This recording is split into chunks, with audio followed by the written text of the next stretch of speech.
I got to think appropriate to say Osun has already decided, and well, congratulations to the party who emerged winners, and better luck next time for follow-up parties. My name is Ireba Misalako, and I'm glad to be here with you this morning. And I'm not alone here. I have with me Barrister Elvis Asia, who is a legal practitioner. Thank you for having me. Yes, indeed. So let's start with the election now. How did you take the victory of the People's Democratic Party? Well, it wasn't quite surprising for me. If you look at the last election, the PDP put up a great fight, and what separated the two parties there was just about 482 votes. And then if you also look at the bid up to the primaries of various political parties, APC had a lot of issues. Rauf Aregbesola, who's a major stakeholder in the APC political machine in the state, wasn't really happy with the party. So this is not really surprising. And then don't also forget that there's been a lot of improvement in the way and manner elections are managed by INEC, particularly with electronic transmission of results, which has checkmated a lot of malpractices in the process of conveying the results to the collation center. So I'm not quite surprised. This is good news, not for PDP, but for Nigeria, because I want to see going forward that incumbents are unseated. Nigerians should be able to decide. In the long run, that will eventually ensure that the votes count. And if you want to become a governor, you have to perform. If you want to retain your seats, Yes, this is good news for the country. Okay, all right. So with this PDP's victory, are you saying like this is the beginning of change but Nigeria have perhaps been waiting for since 2015? Nigeria has been chanting change since 2015. So do you feel, because you said you're looking forward to seeing incumbent governors being unseated, so do you feel like this is the beginning of the change Nigeria needs? Well, you can see it that way. I mean, you can say it's the beginning of change because over time we've had difficulties on sitting governors because of the power of incumbency, and that's simply because votes could be purchased, ballot boxes could be snatched, and there were all sorts of malfeasance that used to be perpetrated in the build up to elections in the past, which has been checkmated. So this is good news, and I hope that this will be a signpost to what we're going to be seeing going forward. I have no doubt that the electoral process is improving, so this will not just be an isolated case, not just for the APC or the PDP. I think for the country at large.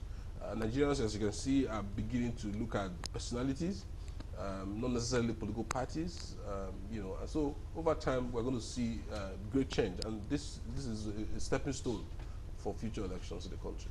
Yes, indeed, the beginning. Before the election even started, a lot of people felt like the competition really is between APC and PDP, and I guess for fairness, they included some three other parties to it. But looking at the results now, in fact, the way the result and everything is being collated, you would really sense that really it's a tough competition between PDP and APC, because PDP won 17 local government area, APC won 13 local government areas, and with the way the results were coming in from each local government area, I must say I felt this, I was feeling giddy, because you see one APC won, the second one PDP won, and then at the end of the day APC scored a total of 375,027 votes and PDP 403,371 votes. This is how elections should be. I mean, if you look at what's going on in the country, the kind of results we used to get, when one party will get 70%, 80%, could not have been realistic. I mean, we are in a country where governors, presidents, even at local government levels, there isn't much performance.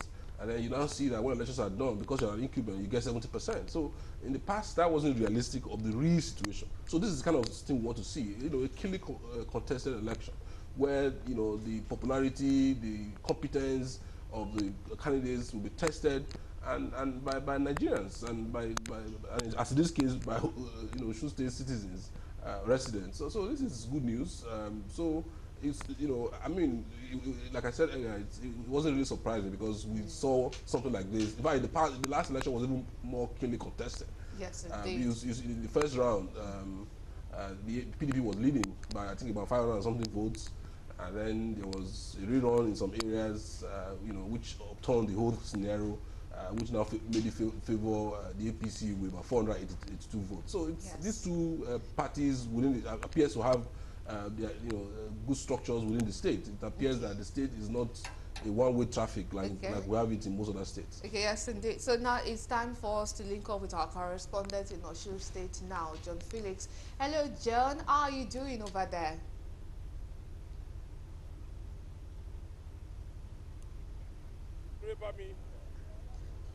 Okay, could you please get us up to date on what's going on there? Governorship candidate.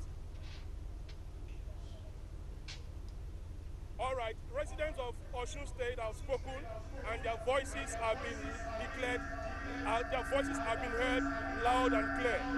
Residents of Osun have spoken and their voices have been heard loud and clear. In the early hours of this morning, the Independent National Electoral Commission declared the candidate of the People's Democratic Party, Senator Ademola Jackson Nuruddin Adeleke, as the governor-elect. You can see residents are excited, they are happy, they are excited.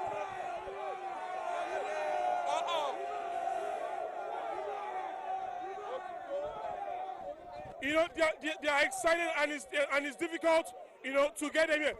I have with me here one of the residents here in Ede who want to speak on the mood, who wants to speak on the feelers here. Can we meet you? My name is Oladele Oluwafemi. I'm from Ede, Osun State. How do you feel with the results declared by the Independent National Electoral Commission? Yeah, our voices have been taken. It has been heard. We have done the best, and Allah has crowned our success. Our votes really count. We pray INEC continue this way. All right. So, what are the expectations? What do you want the governor-elect to do once he comes on board? See, the entire Osun State, we are really suffering. Talking of infrastructures, such as electricity, but even the roads are even bad. I almost take my car to panel beaters almost every day to repair, just because of these bad roads. Insecurity. Talk of so many other things we need from the government. All right, it's been extremely difficult, you know, trying to control the crowd here. They are happy, they are excited with the outcome of the elections.